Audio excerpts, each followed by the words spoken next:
Saya di sini dari kelompok 4 ingin mempresentasikan sebuah aplikasi mobile kita yang bernama Fullsas, yang itu adalah e-wallet dan dengan integrasi AI. Nah, di kelompok 4 ini kita punya 3 tim pengembang. Itu ada Muhammad Ilham Firdaus sebagai front end, dan saya Indra Maharesi sebagai back end atau project manager, dan ada Alicia sebagai UI UX design. Nah, Pulsa sendiri itu adalah aplikasi manajemen keuangan pribadi Android, dan aplikasi ini menggabungkan pencatatan harian dengan analisis AI antarmuka modern dan berita ekonomi global terintegrasi.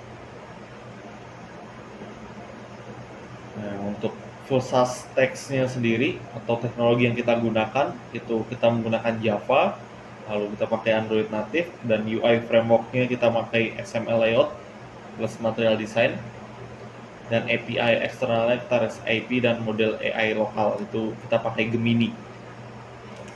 Dan untuk beritanya pun kita pakai API dari berita lain. Dan untuk storyboard sendiri itu kita membagi menjadi 4 fase. Fase 1 itu pra development, di mana kita ada kick off meeting identifikasi fitur utama pada 24 sampai 25 Februari. Lalu ada desain wireframe itu dari 26 sampai 29 Februari, ada perancangan database dari 1 sampai 3 Maret 2025. Lalu ada fase 2 itu design and development, ada pembuatan UI UX, style Figma, komponen, all page, front end, back end, serta testing transaksi untuk upload UTS. Di sini tertera ya timeline-nya. Untuk fase 3, fitur dan improve, pembuatan fitur chart seperti UI UX, front end dan back end, pembuatan fitur AI, pembuatan fitur berita, ekonomi internasional, UI UX-nya, front end-nya dan back end-nya, penambahan fitur baru sesuai dengan perkembangan. Contohnya kayak tadi di AI-nya itu kita bisa melihat berita update dengan story timeline-nya di sini, teman-teman. Dan untuk fase 4 itu kita finishing, testing dan submit puas. Kita finishing aplikasinya, kita testing QA, jadi kita coba aplikasinya berjalan dengan lancar atau tidak, dan ketika ada kendala kita bisa debugging dengan cepat. Untuk Scrum timeline secara full SAS di sini kita seperti yang di storyboard, ada phase 1 development, ada phase 2 design and development, ada phase 3 feature and improve, dan phase 4 testing dan submit. Ini semua yang kita kerjakan, dan di sini ada Scrum list detailnya. Di sini kita juga memberikan waktu due date ya di setiap pekerjaan, dan ini ada PIC-nya masing-masing. Ini mereka yang mengerjakan di sini sesuai dengan job list mereka, dan ini adalah schedule-nya mereka, deadline-nya mereka.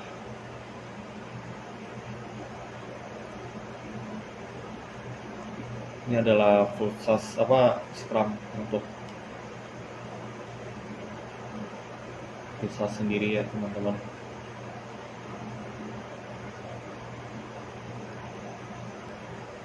Kita coba ke fitur UI UX design, dan ini akan dijelaskan oleh Alicia. Silakan Alicia.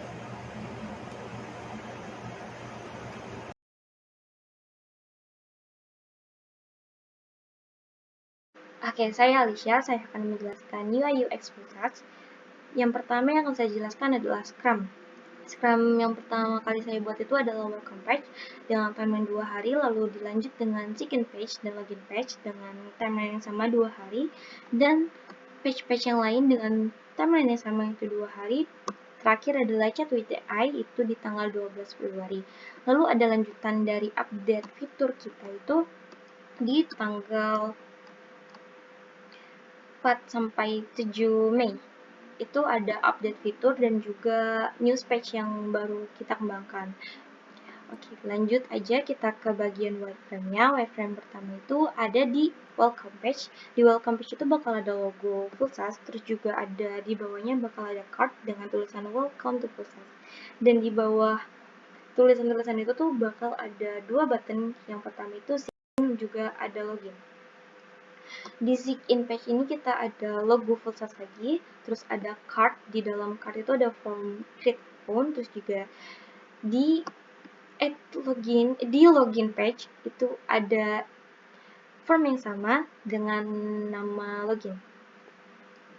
Lalu kita masuk ke dalam homepage. Di homepage ini bakal ada di atas ini itu tuh bakal ada profil, dan di samping ini seharusnya bukan tulisan home tapi lebih kayak hi welcome gitu. Terus juga ada tanggal menunjukkan hari ini atau besok atau kemarin, kita bisa pilih di sini karena bakal ada overlay kalendernya. Terus di sini bakal ditampilin total dari keuangan kita. Terus ada di kotak ini bakal ada income dan sebelahnya itu bakal ada expense. Dan di bawah itu ada but now. Oh iya, di atas ini tuh bakal lebih ke logo news, dan logo news itu kalau kita pencet bakal masuk ke dalam news page ini. Lalu ada di button navigation itu bakal ada history page yang tampilannya seperti ini, menampilkan history transaksinya. Terus juga ada di tengah-tengahnya itu bakal ada di tengah-tengah button navigation itu bakal ada add page. Di add page ini bakal ada formnya.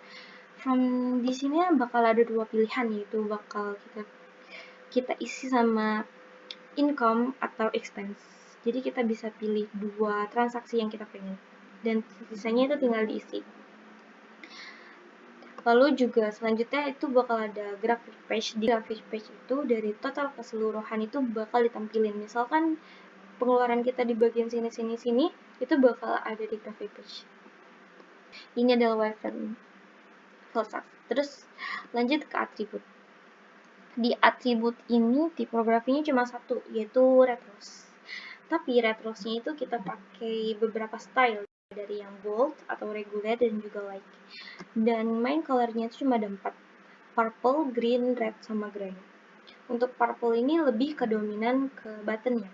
Terus kalau misalnya hijaunya ini lebih ke tulisan kayak income ataupun nanti logo pemasukannya ataupun angka-angka yang menandakan kalau misalnya itu adalah income-nya. Terus juga di sini warna merah bakal sebagai expense. Expense ini bukan cuma tulisan expense tapi juga angka yang menunjukkan kalau misalnya itu ada pengeluaran. Terus juga logo expense-nya. Terus card itu yang tadi untuk kayak misalnya di welcome page itu bakal ada card tulisan welcome gitu ya. Di sini main color-nya emang cuma 4, tapi kita itu main ke opacity-nya. Opacity-nya itu dinaikin, diturunin gitu. Terus dan terakhir itu ada background. Background-nya itu kita ngambil kayak antariksa. Oke, lanjut ke page-nya. Di page-nya itu ada started sama seperti di wireframe, tapi di wireframe itu saya lupa karena AI itu update fitur ya. Update fitur, jadi AI sudah dibuat di page tapi tidak dibuat di wireframe.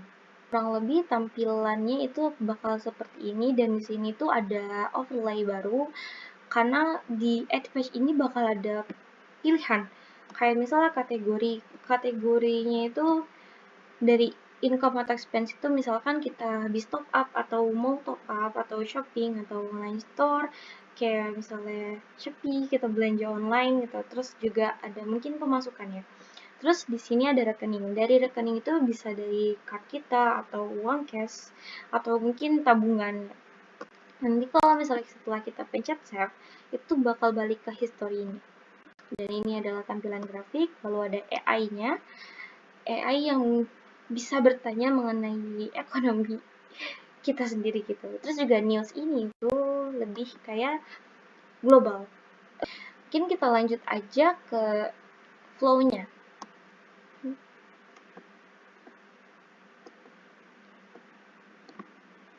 Oke, di sini pertama yaitu welcome to Pulsas. ada tulisan manage all your finance, invest and money in one place. Oke. Kalau misalnya sudah punya akun, kita masuk ke login. Kalau misalnya kita belum punya akun, kita masuk ke register, yaitu create akun. Kalau sudah dibuat, nanti kita akan pencet create, lalu kita masuk ke tampilan homepage, dan di atas ada tulisan Hai Pusas, atau mungkin misalkan nama kamu bukan Pusas, misalnya namanya saya Alicia, Hai Alicia gitu. Terus di sini seperti yang tadi di wireframe ada total semua expense atau income kita, terus ada income-nya, terus ada expense, dan di atas seperti yang tadi saya bilang ada news icon.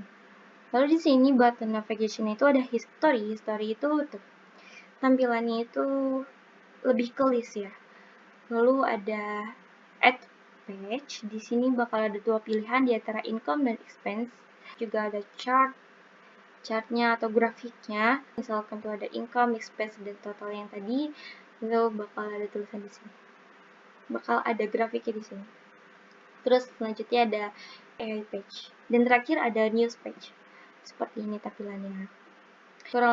Kurang lebih seperti itu tampilan UI UX dari Pusas.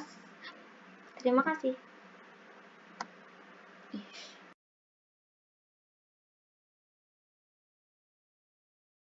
Oke, kalau di sini saya akan lanjutkan menjelaskan tentang front end-nya nih.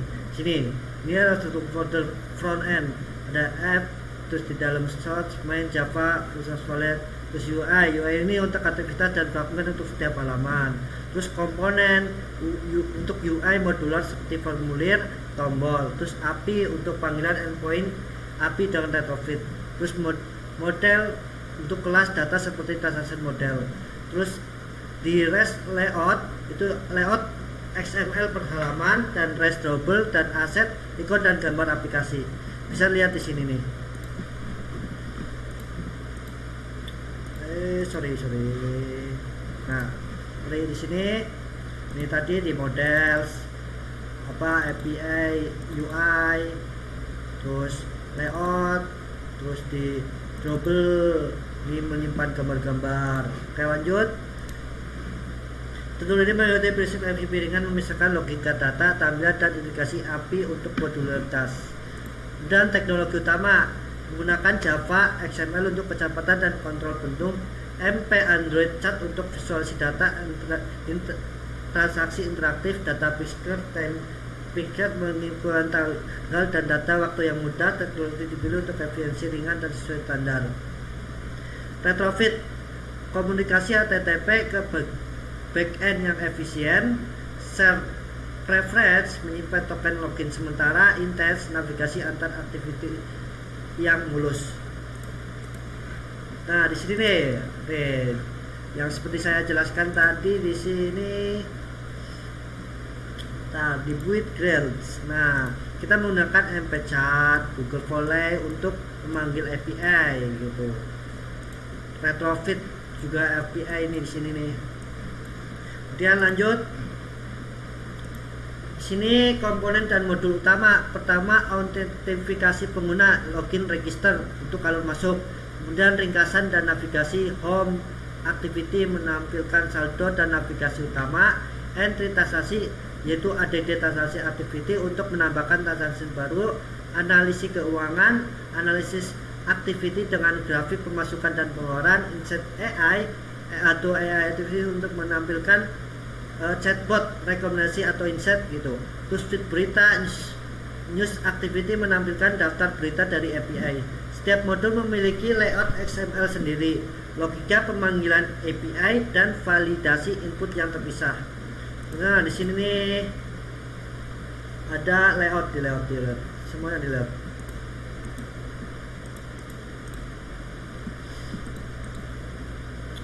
Layout. Nah, ini di sini ada beberapa nih. Ini add, ini AI, chatbotnya, ini grafik. Nanti di sini ada muncul grafiknya ketika dijalanin. Terus history juga muncul nih, story nanti di sini ketika dijalanin. Home. Ini ada total, ada income, expense, total, login, main, onboarding, news, register, dan lain-lain. Dan lanjut di sini alur teknis login hingga transaksi. Dari login, pengguna mengisi formulir login, validasi, dan memanggil post login via retrofit atau API. Kemudian lanjut menyimpan token sesi disimpan sementara di set preference. Kemudian ketika udah login selesai, kita langsung mengintenkan ke home activity, memanggil get balance untuk menampilkan saldo. Yang tadi tuh yang di home activity nih, di sini nih menampilkan saldo total, income, expense gitu. Ini ditarik dari API dari backend. Kemudian transaksi, memvalidasi formulir dan mengirimkan post ke API itu, ke API post di sini nih. Di API post dia di UI ada di transaksi. Nah di sini ngepost nih ke API-nya nih.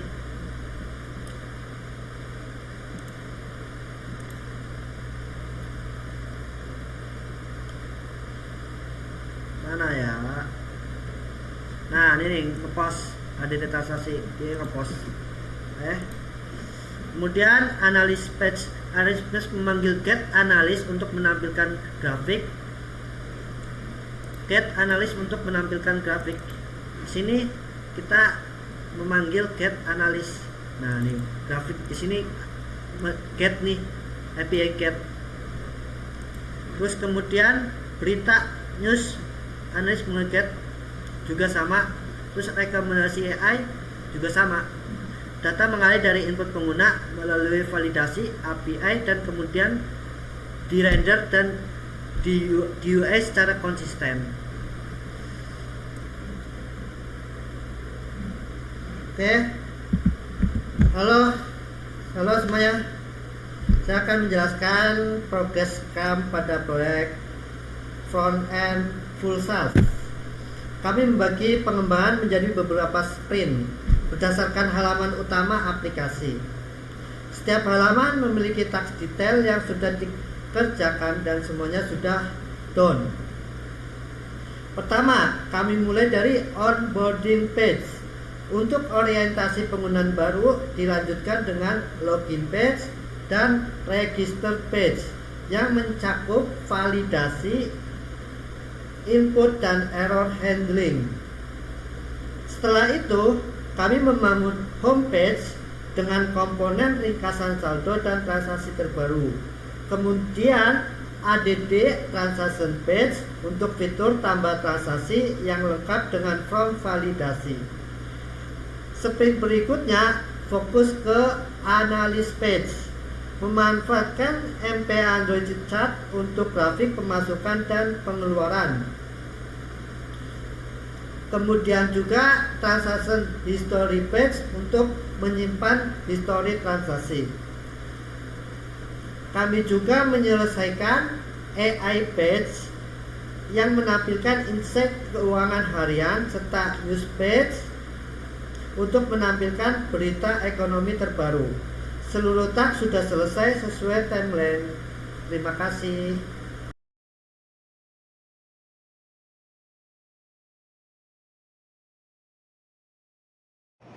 Ya, teman-teman, di sini saya akan menjelaskan bagian backend-nya ya.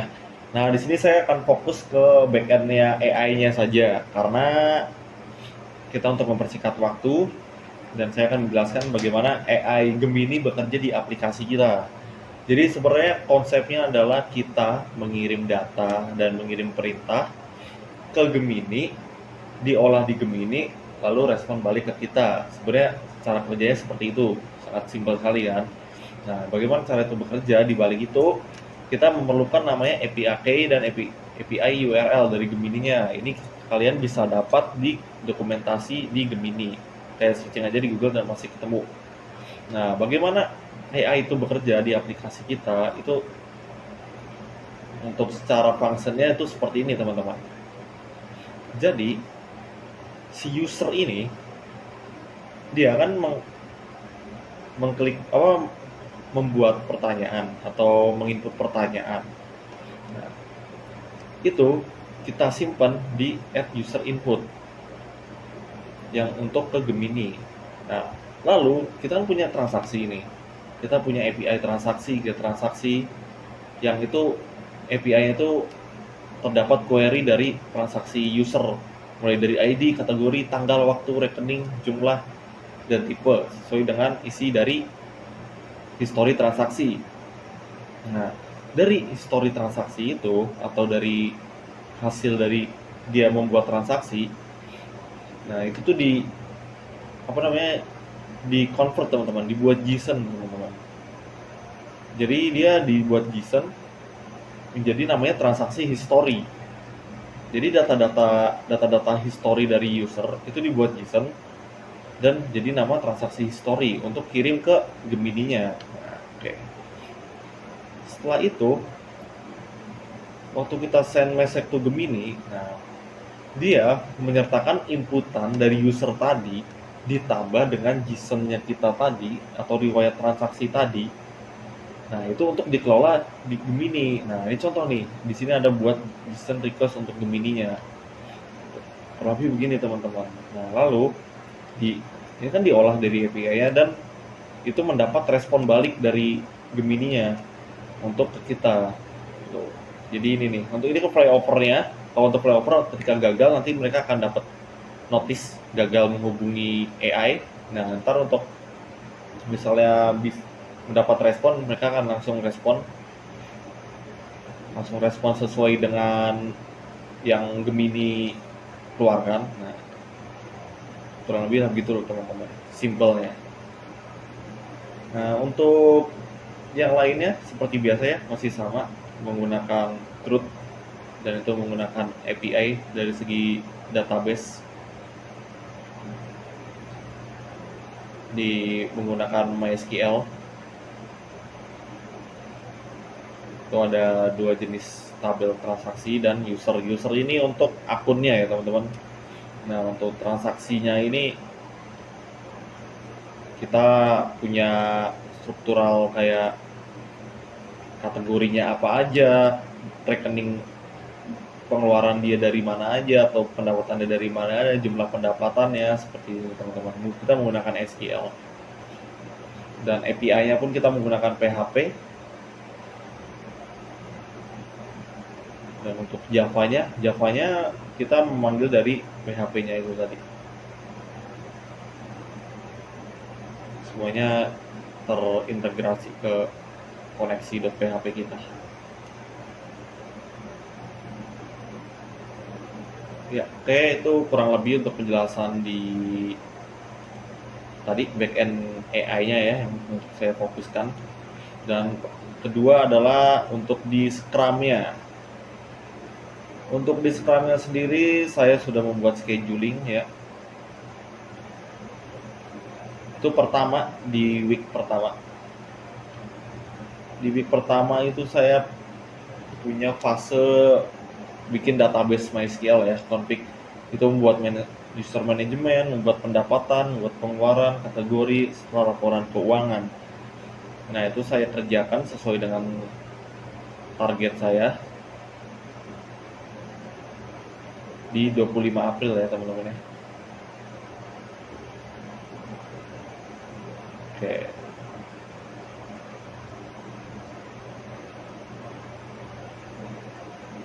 Nah, untuk timeline-nya lagi, saya juga selain mengerjakan database-nya juga tadi CRUD transaksinya. Jadi pertama yang saya fokusin adalah setelah membuat rancangan database itu ke membuat CRUD, membuat transaksinya. Itu membuat transaksinya itu saya mulai dari 4 Maret sampai 25 April. Itu untuk membuat transaksi mulai dari pendapatan, pengeluaran, kategori, dan laporan keuangan. Nah, lalu untuk membuat fitur-fitur seperti chart report, news berita, dan fitur AI itu saya kerjakan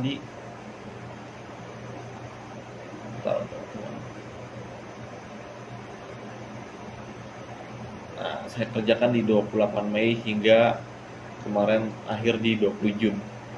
Ya, kurang lebih begitu teman-teman untuk backend dari full SaaS-nya.